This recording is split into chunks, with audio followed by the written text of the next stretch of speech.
The ocean stretched endless beneath Major Ed Larner's B-25 Mitchell, a metallic mirror reflecting the pre-dawn sky over New Guinea. March 3rd. Etienne Ziobai Sushisen. Somewhere ahead, steaming through the Bismarck Sea, 8 Japanese transport ships carried nearly 7,000 soldiers who would turn the tide of the Pacific War if they reached Leh. Behind Larner, 11 other modified bombers hugged the wavetops, invisible to Japanese radar. Committed to a tactic so dangerous it had been forbidden twice by higher command. Larner was 31 years old, barrel-chested with a beat-up service cap pushed back on his head, known for his fearlessness and a willingness to put up his fists when challenged. He had arrived in the Pacific Theater just months earlier, but General George Kenney had recognized something in him immediately. Fire, leadership, guts. The kind of man who would fly a twin-engine bomber at 50 feet above ocean swells straight into the teeth of a destroyer's anti-aircraft batteries. The problem they faced was mathematical and brutal. For 8 months, 5th Air Force B-17 seconds had been attempting to hit Japanese convoys from altitude. The results were dismal. A 1,000-pound bomb dropped from 10,000 feet took 37 seconds to reach the water. In those 37 seconds, a destroyer traveling at 30 knots covered 380 yards, more than 3 football fields. The bombardier aimed at where the ship was. The bomb splashed where the ship used to be. Hit rate 3%. Kenney's solution sounded insane to every pilot who heard it. Skip bombing. Fly in at 50 feet. Release the bomb 300 yards out. Let momentum carry it like a skipping stone across the water and into the ship's hull. Use a 5-second delay fuse so the weapon would detonate on contact or just below the waterline, where one bomb could crack a transport in half. The 5th Air Force mechanics had transformed Larner's bomber into something that had never existed before. They ripped out the bombardier position in the nose and installed 8 50-caliber machine guns pointing forward. 4 in the nose, 4 in blisters on the fuselage sides. The modification added 1,200 pounds and shifted the center of gravity, turning the Mitchell into a flying gun platform capable of putting 200 rounds per second into a target. The theory was elegant. Suppress the ship's anti-aircraft guns with machine gun fire during the approach. Give the gunners a reason to duck. Make them choose between returning fire and surviving. The practice had been conducted in secret. Larner's crews flew runs at dawn and dusk against the Pruth, a rusting 4,700-ton steamer that had run aground on Nader Reef in 1924. They learned to skim the wavetops at 270 miles per hour. They learned to time the bomb release. They learned what happened when they got it wrong. Lieutenant Jake Fawcett had gotten it wrong on February 16th. He came in too high, 70 feet instead of 50. The bomb skipped twice, cleared the wreck entirely, and detonated 300 yards beyond. His bombardier recalculated. Lower, faster, closer release point. The next run, Fawcett came in at 45 feet. The bomb skipped once and slammed into the Pruth's hull just below the waterline, right where a ship's magazine would be. But the Pruth wasn't shooting back. Allied intelligence had intercepted coded Japanese messages in late February. Naval codebreakers in Melbourne and Washington had decrypted the convoy's intended destination and date of arrival. 8 destroyers, 8 transports, approximately 100 fighter aircraft providing escort. They departed Simpson Harbor near Rabaul on February 28th. By March 1st, reconnaissance aircraft had spotted them steaming southeast through tropical storms.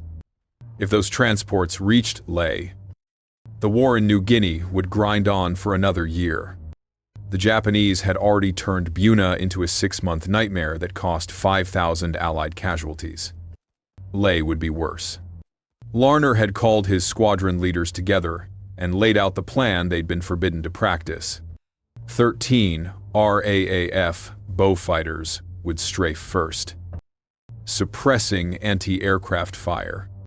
16 B-17 Flying Fortresses would bomb from altitude, forcing the Japanese ships to maneuver and break formation.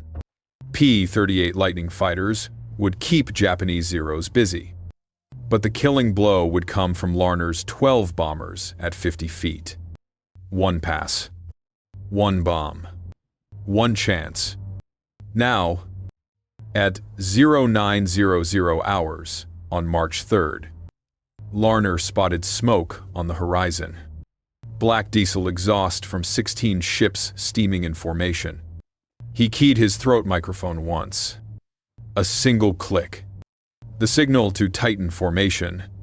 His wingmen acknowledged with single clicks. Radio discipline holding. The convoy took shape as they closed. 2 columns of transports. 4 ships per column. Destroyers formed a protective screen on both flanks. Larner counted gun positions on the nearest destroyer. 6 main turrets. Dozens of smaller weapons. Every gun would be tracking his approach once they broke the horizon. At 0857, the Beaufighters went in. Larner watched from 3 miles out as 13 Australian aircraft dove on the convoy from the northeast. Their 20mm cannons raked the destroyer decks. Tracers arced across the water. The Japanese anti-aircraft guns swung toward the new threat. Exactly as planned. The Beaufighters weren't there to sink ships. They were there to make the gunners look the wrong direction. The convoy mistook the approaching Beaufighters for torpedo-carrying Beauforts and turned toward them to deny the broadside profile needed for a torpedo attack. But these were heavy fighters armed with 4 20mm cannons in the nose and 6 machine guns in the wings. The result was carnage as the cannons raked the destroyers from bow to stern, chewing through Japanese sailors in open anti-aircraft mounts. 30 seconds later, the B-17 seconds arrived at 10,000 feet. Larner saw the bomb bay doors open. Bombs tumbled toward the convoy. The Japanese ships began evasive maneuvers, turning hard to port and starboard. Columns broke apart. The destroyers accelerated to flank speed. White water foaming at their sterns. Confusion. Perfect. Larner pulled back on the throttles and descended to 40 feet. His airspeed dropped to 260 miles per hour. His bombardier, Staff Sergeant Carl Walls, called out distances. 4,000 yards. 3,800. 3,600. Each ship in the convoy was now clearly visible. Larner picked his target, the second transport in the port column. 700 feet long. Sitting low in the water. Fully loaded. His bomb would hit amidships, right where the troop compartments were packed with soldiers. The destroyer on the left flank spotted them. Muzzle flashes. The first shells arced toward his formation. Too high. The Japanese gunners were accustomed to tracking bombers at altitude. They hadn't adjusted for a 50-foot approach yet. At 2,000 yards, Larner opened fire. All 8 50-caliber machine guns hammered. Tracers walked across the transport superstructure. Glass shattered. Metal sparked. Men on deck dropped or dove for cover. The suppression was working. The anti-aircraft crews couldn't shoot back, while half-inch bullets were tearing through their positions at 800 rounds per minute. 1,200 yards. Larner's wingmen were spreading out, each bomber lining up on its assigned target. The formation was fragmenting by design. 12 bombers attacking 9 ships simultaneously. No time for the defenders to shift fire. No time to coordinate a response. 800 yards. The destroyer's main guns fired again. This time, the shells bracketed Larner's flight. Left. Right. Close enough to rock the aircraft with concussion. Shrapnel pinged off the fuselage. His co-pilot, Lieutenant Tom Benz, called out damage. Port engine oil pressure dropping. Still in the green. 600 yards. The transport filled Larner's windscreen. He could see individual soldiers on deck scrambling for cover. Could see the bridge windows. Could see the ship's gun crews swinging their weapons toward him. Every instinct screamed to pull up, to climb, to get away from the wall of steel rushing toward him at a combined closing speed of 300 miles per hour. 400 yards. Walls's voice cut through the engine roar. Bomb armed. Ready for release. 300 yards. Larner pressed the bomb release. He felt the aircraft lurch upward as 1,000 pounds dropped free. The bomb tumbled forward, carried by momentum. It hit the water nose first, skipped once like a flat stone, and arrowed toward the transport's hull. Larner pulled hard on the control yoke and climbed. Behind him, the 5-second fuse was counting down. The bomb detonated at the waterline. Larner didn't see the explosion. He was climbing hard, his vision filled with sky, but he felt it. The shockwave hit his aircraft like a physical blow, lifting the tail and throwing the B-25 sideways. Benz fought the controls. The altimeter spun through 100 feet. 200. 300. Larner risked a glance back. The transport was splitting open. A column of fire and black smoke erupted from amidships. The hull buckled. Metal shrieked. Secondary explosions rippled through the superstructure as ammunition stores cooked off. The ship listed to port, already taking water through the massive hole torn in its side. Soldiers were jumping overboard. Dozens of them. Tiny figures abandoning a dying ship. One bomb, 15 seconds from release to catastrophic damage. Skip bombing worked. To Larner's right, Lieutenant Jake Fawcett's bomber was pulling up from its own attack run. Another transport was burning, flames climbing its forward mast. To the left, Captain Bill Hayes had just released on a destroyer. The bomb skipped twice and hit below the aft turret. The destroyer's stern lifted out of the water from the internal explosion. When it crashed back down, the entire rear third of the ship was missing. The destroyer began settling by the stern, sinking fast. 4 targets hit in the first 90 seconds. The Japanese convoy was in chaos, but the defenders were adapting. A destroyer on the far flank had turned to face the bombers. Its main guns fired in rapid succession. The shells walked across the water toward Lieutenant Tom Mitchell's B-25. The first shell missed by 50 yards, the second by 20. The third hit, Mitchell's aircraft disintegrated. The bomb under the fuselage detonated on impact. The explosion vaporized the bomber instantly. No parachutes. No survivors.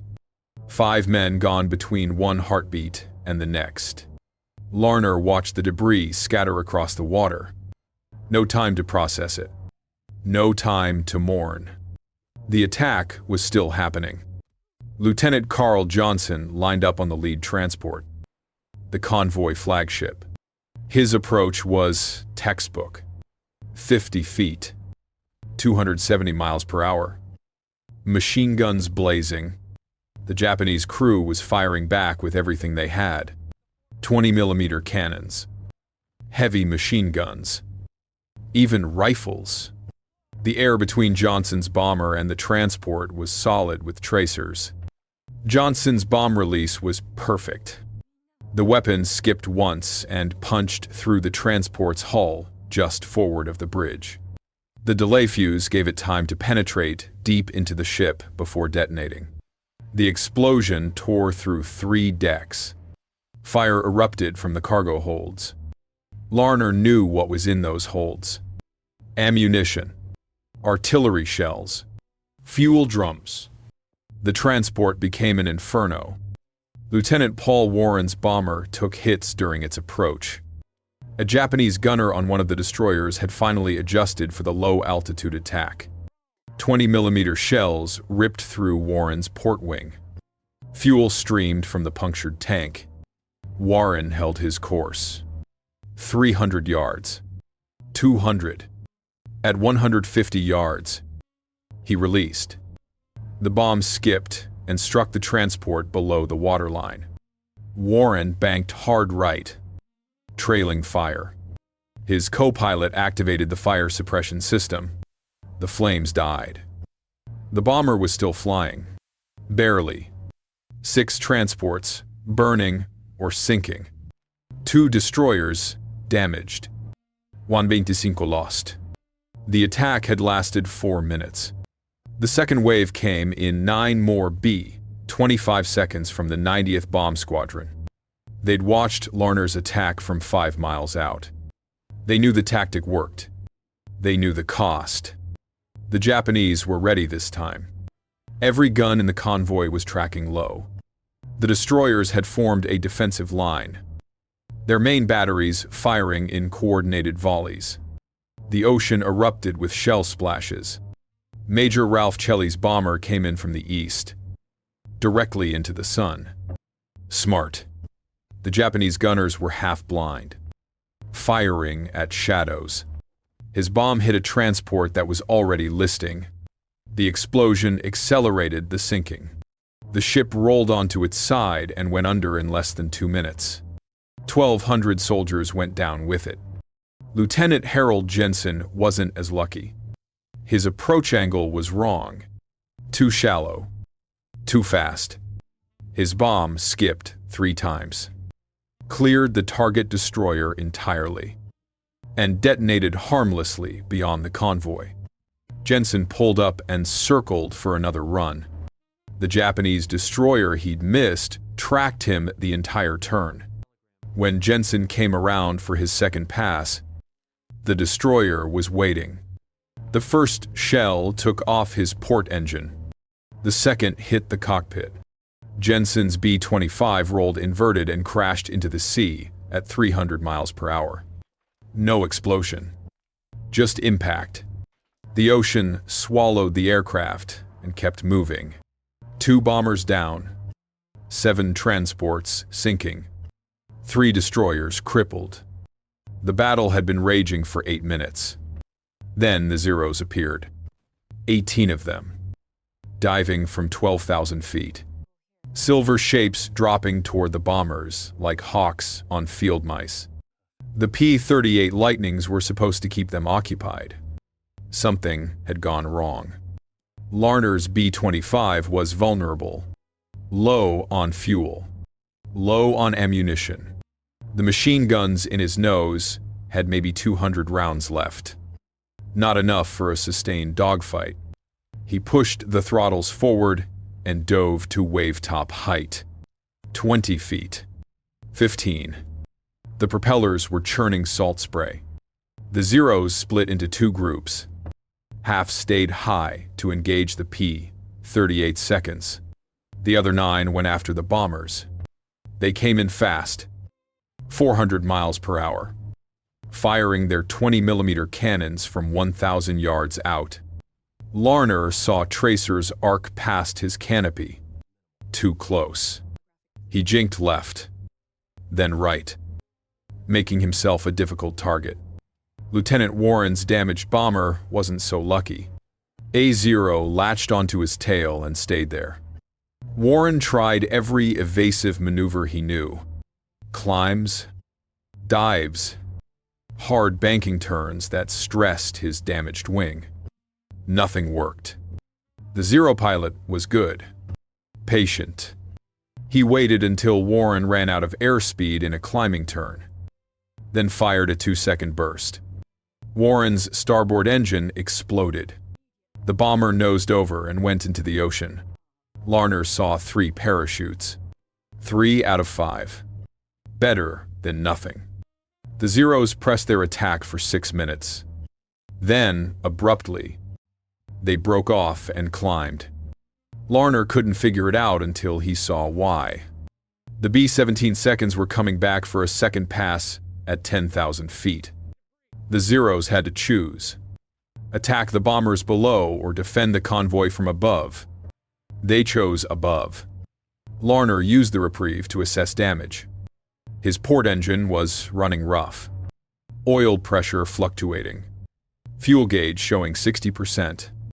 Enough to make it back to Port Moresby. Maybe.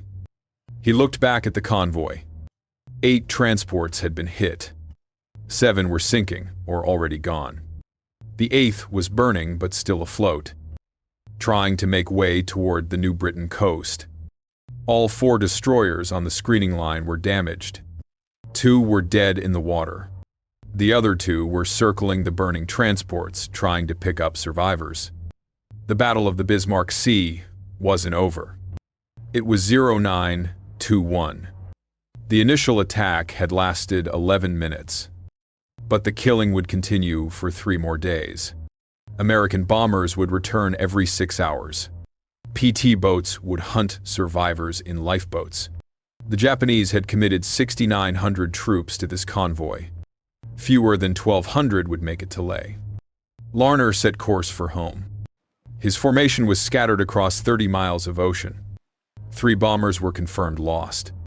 15 men dead or missing. But the mission had worked. Skip bombing had proven itself in the most brutal way possible. He landed at Port Moresby at 1,117 hours. The runway was lined with ground crews, mechanics, intelligence officers. Word had spread. The convoy had been hit hard. Larner cut the engines and sat in the cockpit for 30 seconds, hands still gripping the control yoke. Benz was silent beside him. Neither man moved. They'd been flying for 3 hours and 42 minutes. It felt like 3 days. The debrief lasted 2 hours. The reconnaissance photos arrived at 1,300 hours. An Australian Beaufighter had photographed the convoy from 15,000 feet at noon. The images told the story Larner's crew couldn't. 8 transports. 7 confirmed sunk or sinking. The 8th beached on the New Britain coast. Burning. 4 destroyer. 2 sunk. 2 severely damaged and withdrawing toward Rabaul. Total time from first attack to last ship down, 3 hours. General Kenny arrived at Port Moresby at 1,600 hours. He walked directly to the operations tent and spread the reconnaissance photos across the briefing table. He didn't congratulate anyone. Didn't shake hands. He pointed at the burning transport beached on the coast and said one word: finish it. The second strike launched at 1,730 hours. Larner didn't fly. His bomber needed a new engine. Instead, he stood on the runway and watched 9 fresh B-25 seconds take off into the setting sun. The strike returned at 2,000 hours. The beached transport was gone, sunk at its mooring. The 2 damaged destroyers had been caught trying to withdraw. Both hit, both sinking. The Japanese had started this operation with 16 ships. By nightfall on March 3rd, 12 were on the bottom of the Bismarck Sea. The remaining destroyers limped into Rabaul at midnight, barely afloat. The final count came through on March 7th. Japanese losses: 8 transports sunk. 4 destroyers sunk. Approximately 3,000 troops drowned. Another 1,500 killed by air attack. 1,200 reached Leh overland through the jungle. They arrived without weapons, without supplies, without organization. They were combat ineffective. The reinforcement operation had failed completely. American losses: 3B 25 seconds, 1B 17, 2P 38 seconds, 13 aircrew killed, 6 wounded. Against an entire Japanese convoy, the exchange rate was absurdly one-sided. Skip bombing had worked. But it had worked because Larner's crews had been willing to fly straight at destroyers at 50 feet, while anti-aircraft fire turned the air into metal. Courage didn't cover it. Insanity was closer. Kenny called it the most decisive air-sea battle of the Pacific War. Admiral Yamamoto called it a disaster. The Japanese Navy immediately canceled all future large convoy operations within range of Allied land-based air power. The supply line to New Guinea was cut. The garrisons at Lae, Salamaua, and Madang would have to survive on what they had. They wouldn't survive long. But the Battle of the Bismarck Sea changed more than Japanese strategy. It changed how every air force in the world thought about attacking ships. The Americans refined skip bombing. The British adopted it. The Soviets copied it. By 1944, low-altitude bombing had become standard doctrine for maritime strike aircraft worldwide. Between March 1943 and August 1945, American aircraft using skip bombing sank or severely damaged 212 Japanese vessels. The cost was 47 bombers lost. A kill ratio of 4.5 ships per bomber. For comparison, high-altitude bombing achieved a kill ratio of 0.3 ships per bomber. Skip bombing was 15 times more effective. But the human cost was harder to quantify. Skip bombing required crews to fly directly at ships bristling with weapons, maintaining a steady course while tracers filled the air around them. The psychological stress was immense. Pilots who flew skip bombing missions had shorter combat tours, higher rates of combat fatigue, more frequent medical groundings for stress-related conditions. The tactic worked. It also broke the men who flew it. Ed Larner never got the chance to see how his contribution changed the war. On April 30th, WWII, less than 2 months after the Battle of the Bismarck Sea, he was coming in to land at WWII.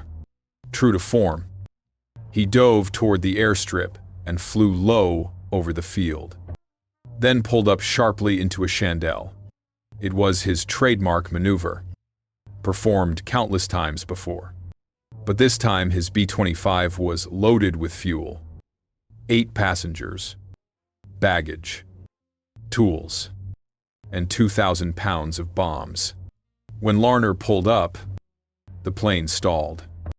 It went into a flat spin, then crashed and exploded on the ground. There were no survivors. He was 31 years old. He left behind a wife and 2 daughters. Some of his peers had called him reckless. Maybe they were right. But on March 3rd, WWII, when it mattered most, Ed Larner had led 12 bombers into hell at 50 feet and proven that the impossible could be done. The tactic he helped perfect would strangle Japanese supply lines, force the abandonment of convoy operations, and turn the tide of the Pacific War. No museum displays a B-25 specifically flown in the Battle of the Bismarck Sea. The aircraft were worn out by war's end. Most were scrapped for aluminum. The battle itself is largely forgotten outside military history circles. It doesn't have the name recognition of Midway or Guadalcanal. No major films were made about it. No famous photographs captured the moment. What remains are after-action reports, reconnaissance image, and the testimony of men who mostly chose not to talk about what they'd done. And the simple fact that in March 1943, a group of American bomber crews proved that aircraft could sink ships by skipping bombs across water at 50 feet altitude. The tactic was called suicide before they proved it worked. It was called genius afterward. The truth was somewhere between. It was desperation meeting innovation. It was men willing to try something untested because the tested methods weren't working. It was courage, measured in the decision to maintain heading, while anti-aircraft fire turned the air lethal. The Pacific War changed after the Bismarck Sea. Japanese convoys stopped sailing within range of Allied air power. Supply lines collapsed. Garrisons starved. Islands fell. The war moved closer to Japan, one island at a time. And the Japanese Navy couldn't stop it because they couldn't supply their forward positions. Skip bombing hadn't won the war by itself, but it had closed the supply route the Japanese needed to keep fighting. And it had been perfected by men like Ed Larner, who flew into walls of steel because someone had to, and who paid for that courage with their lives before they could see the world they helped create.